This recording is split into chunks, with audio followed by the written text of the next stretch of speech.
Ah, that's better. Simplifying each expression. So we have 6 examples here. We're going to start off with the top 2, where I think they're trying to get us to use the commutative and associative properties, because here, this is the same as 4 times 3 times z if I use the associative property of multiplication, and of course that's 12z. 4 times 3 you can multiply times z.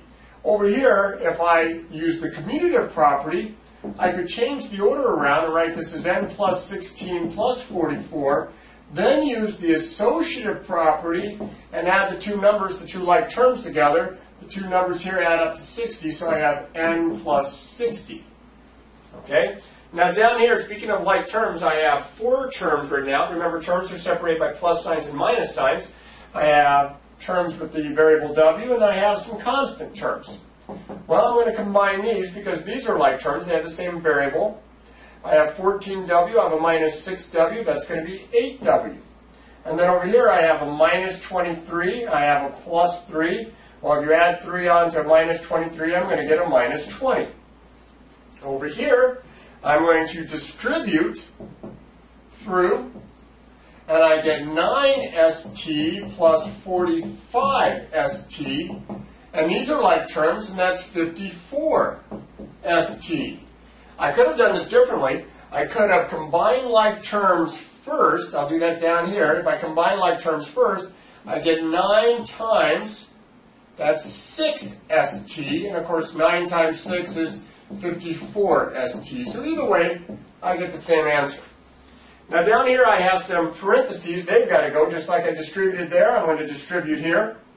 I'm going to write c plus d plus 4 times c is 4c.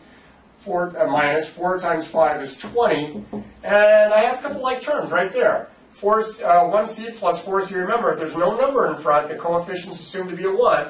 So I have 1c and 4c is 5c plus d minus 20. And then way over here, and there are no parentheses, but I have like terms. I definitely have like terms here.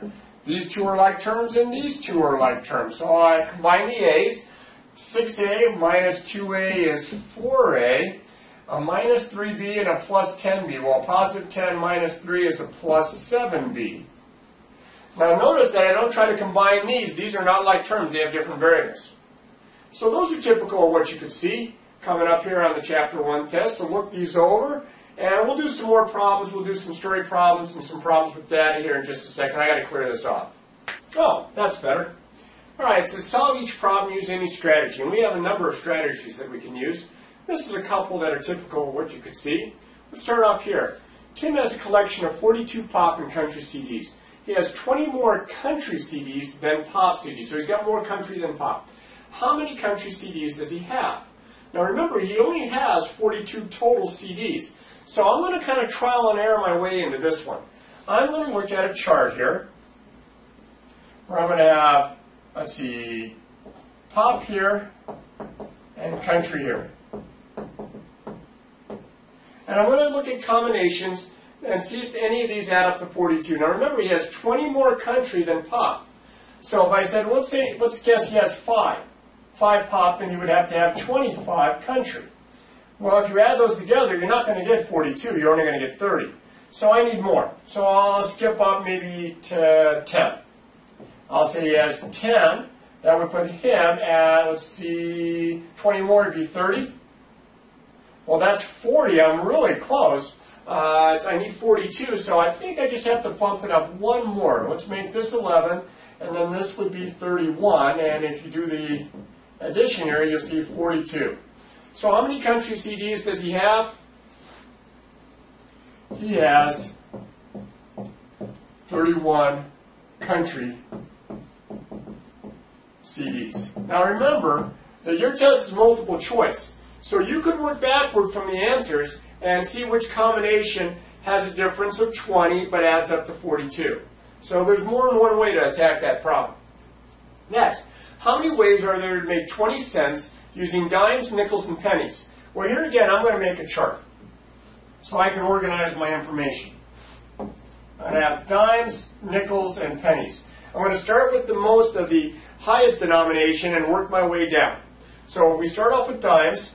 I could have 2 dimes, no nickels, no pennies. That would be 20 cents. Now that's the only combination. I can't have anything else with 2 dimes because that's exactly 20 cents. And if I add more, that'd be too much. So now I'm going to drop down to 1. So I go to my next highest denomination, nickels here. If I have 1 dime, I would need 2 nickels, and I would have 0 pennies, and I would have 20 cents. Or I could have 1 dime, 1 nickel, and 5 pennies.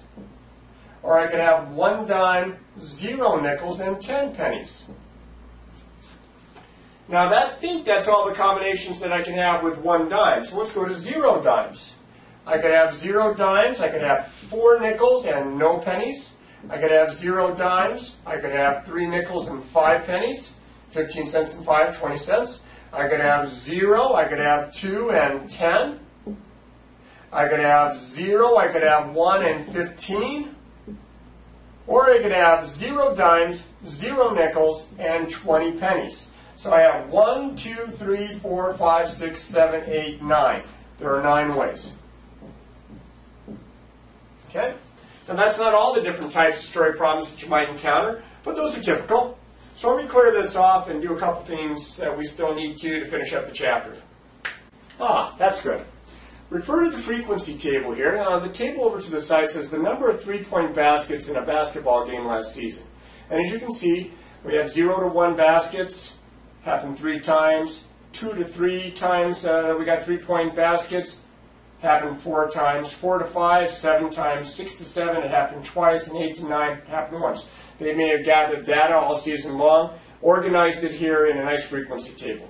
Over here it says, in how many games did the team have at least 4 3-point baskets? Now at least 4 means greater than or equal to 4. And that happens here, here, and here. So as you can see, that happens 7, and 2, and 1 for 10 times.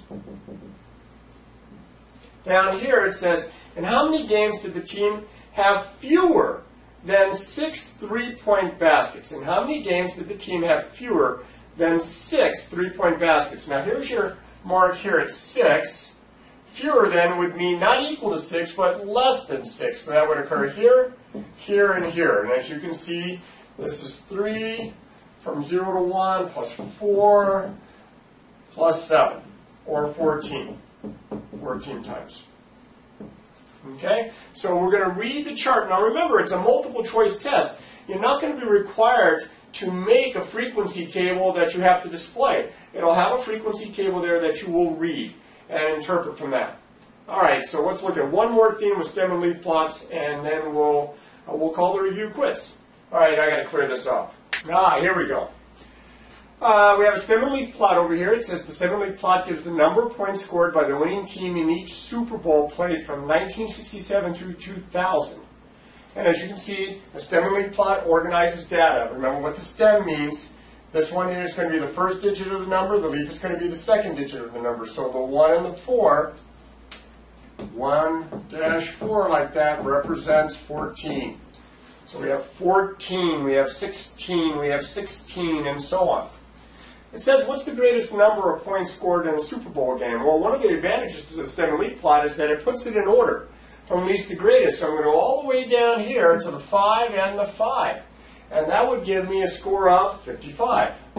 It says here, how many winning teams scored fewer than 30 points in a Super Bowl? Well, that would mean that the stems would have to be the 1 or the 2.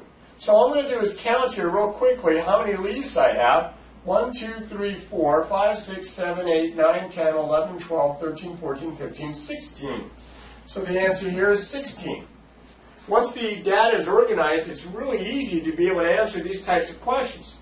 The last one here says, how many points did the winning team score most frequently? So I'm not really worried about the stems right now. I'm worried about the leaves and see which one repeats the most in any one row. And it's right here. I have 4 7s there. So the 4 7s there in this row means 27. It happened 4 times. So my answer here is 27. All right, now, this is not the only type of way that we looked at data. We also looked at line graphs and bar graphs, but this is typical of what you could see. There's lots of studying that you can do besides just watching this review. And make sure that you take the time to look over your worksheets from sections 1 through 7. Lots of good problems in there. And remember, before you take this test, practice, practice, practice.